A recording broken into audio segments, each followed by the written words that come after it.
Amici di Officine Caruso, buongiorno e bentrovati.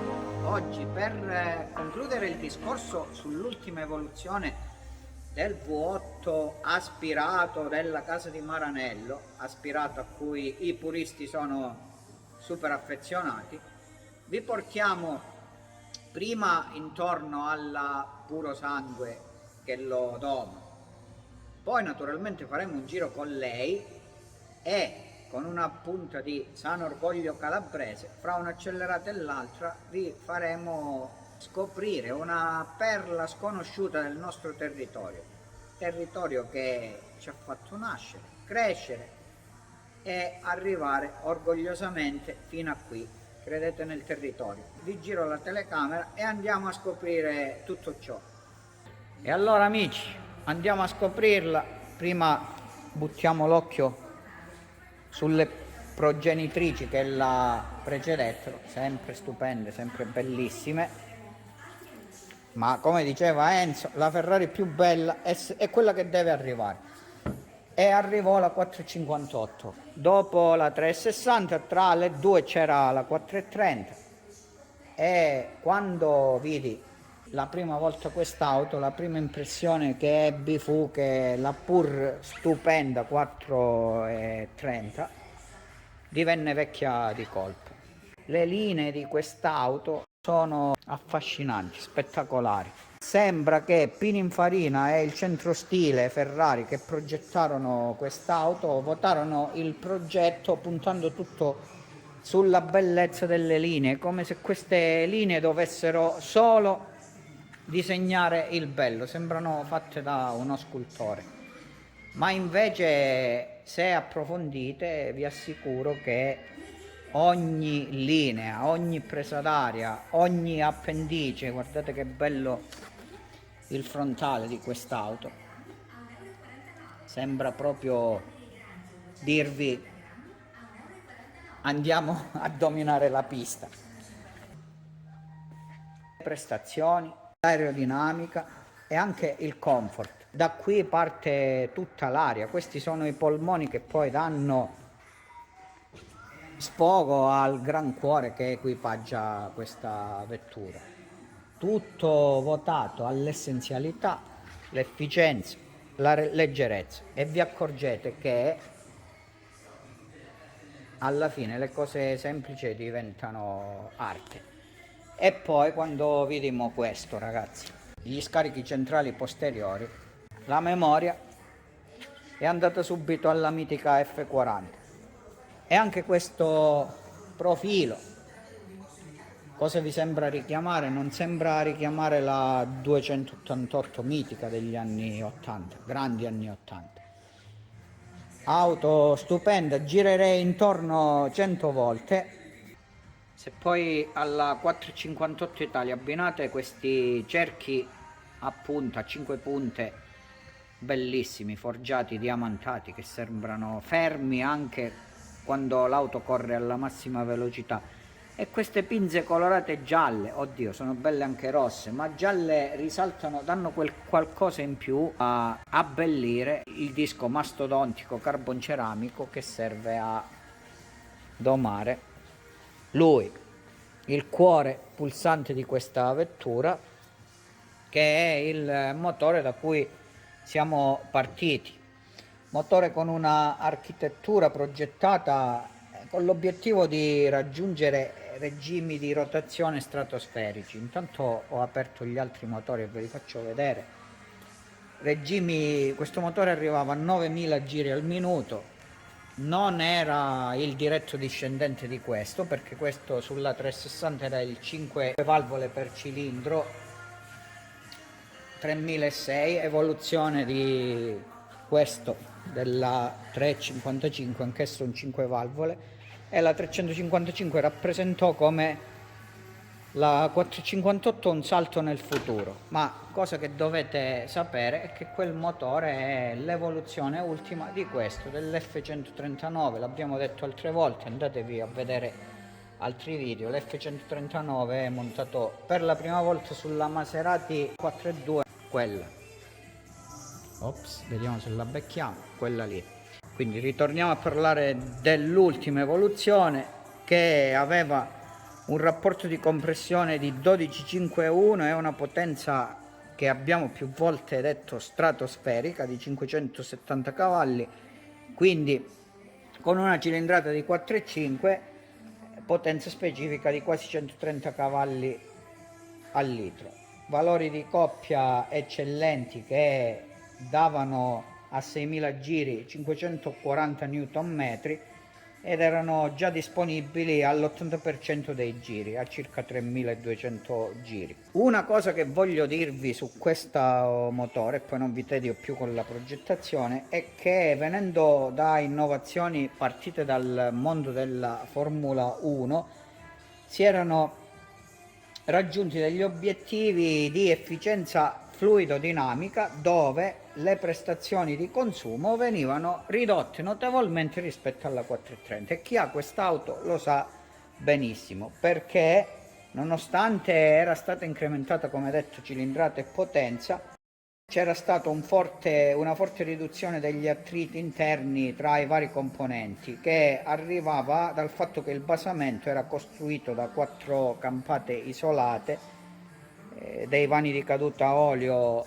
anteriore e posteriore, che chi progetta motori sa che significa. Significa sostanzialmente che i componenti operano in una condizione di purezza, in una condizione rarefatta. Si generavano depressioni elevate, ed ecco perché questo motore anche a bassi regimi incrementava fino al 5% in più la coppia anche a bassi carichi per il motore.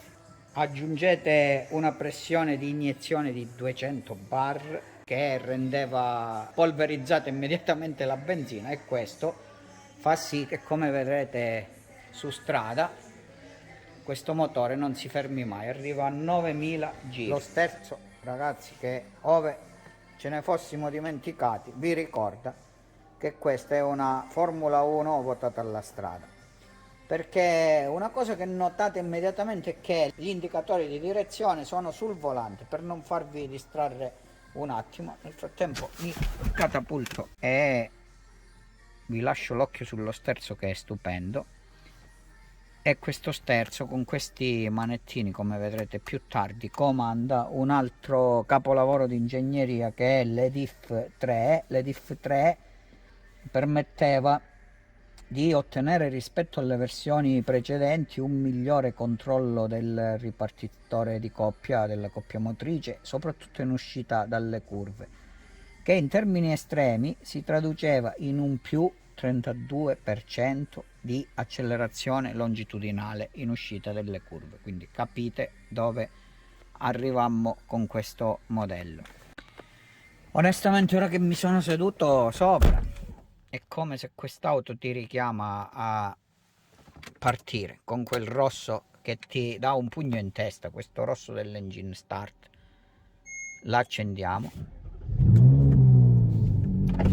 Wow. E la voce del motore mi dice: smettila di chiacchierare e vai su strada a divertirti. E allora andiamo su strada. Riprendiamo la prova su strada dal santuario di San Rocco d'Acquaro. San Rocco è un personaggio a cui siamo legati, mio padre, io e la mia famiglia, le generazioni passate e le generazioni future.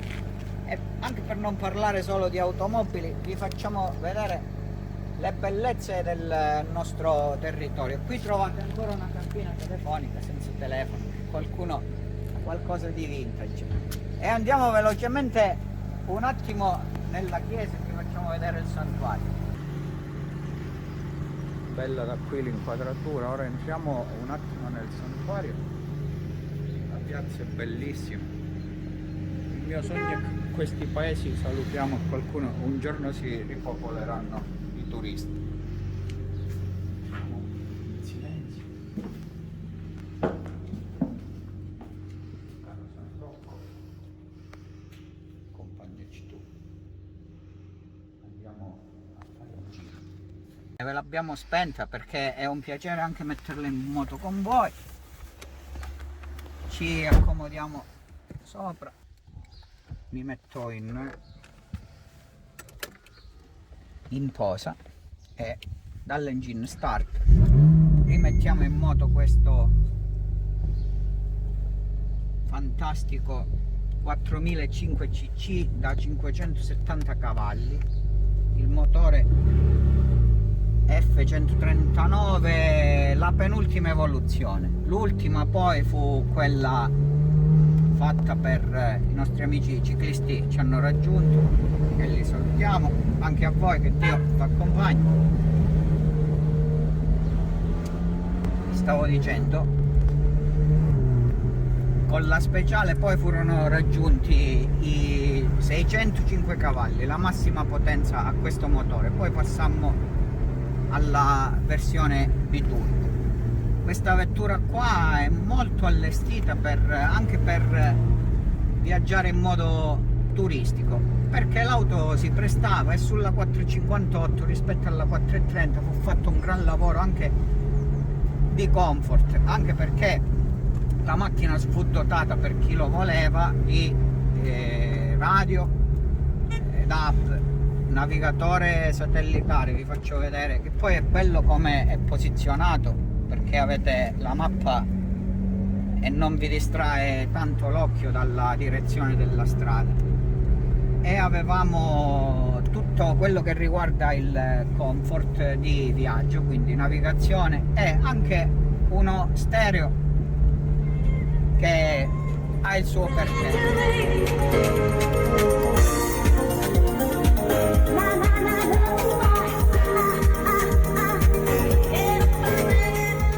Anche se in Ferrari, ragazzi, anche al minimo il motore è una sinfonia totale.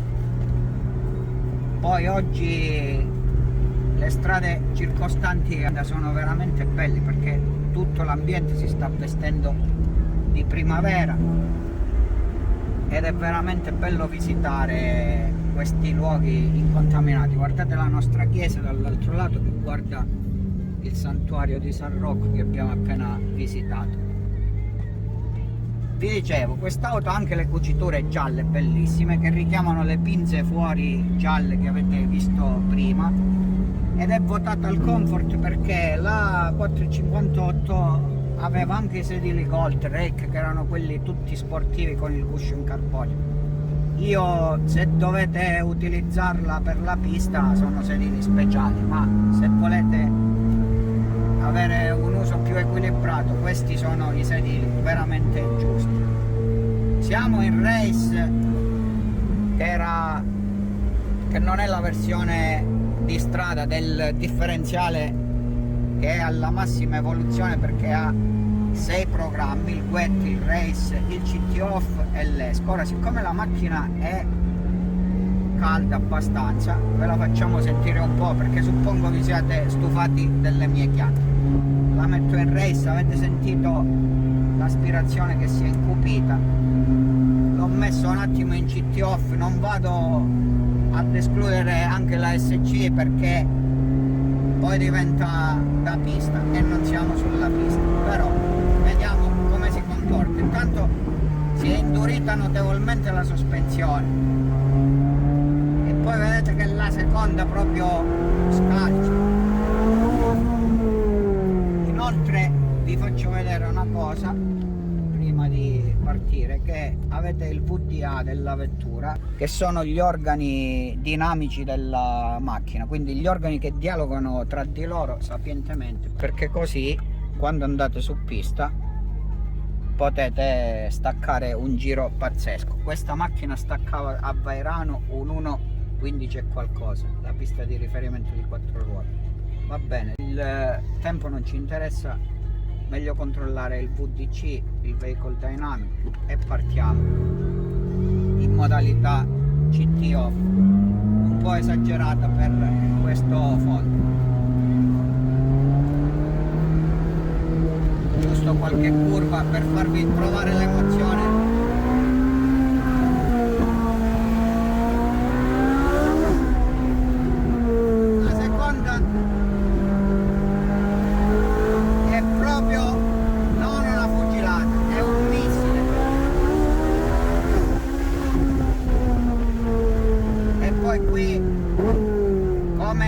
si farebbe senza freni carbonceramici. I freni la inchiodano proprio.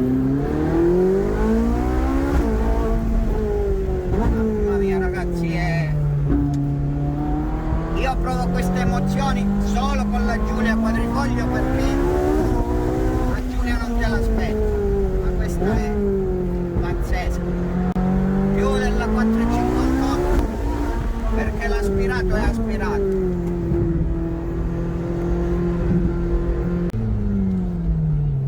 La macchina è perfettamente a punto. Guardate la ripresa in qui.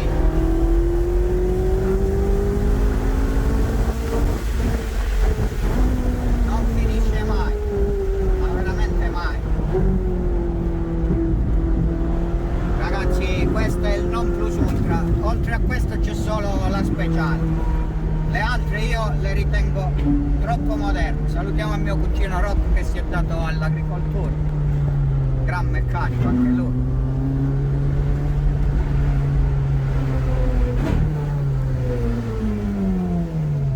E vi facciamo vedere, mentre prende un po' d'aria la Ferrari e il pilota, un altro bel santuario a San Procopio.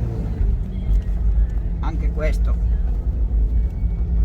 un bel paese che meriterebbe molto di più.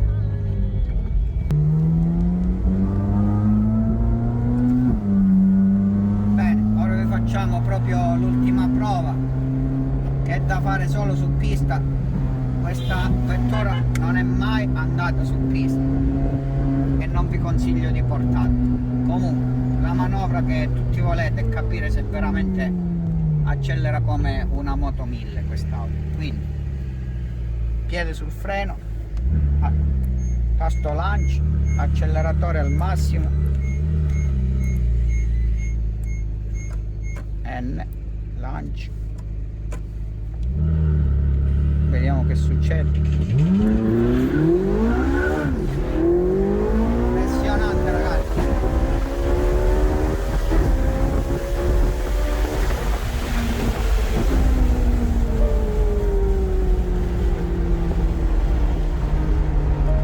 C'è solo una cosa più bella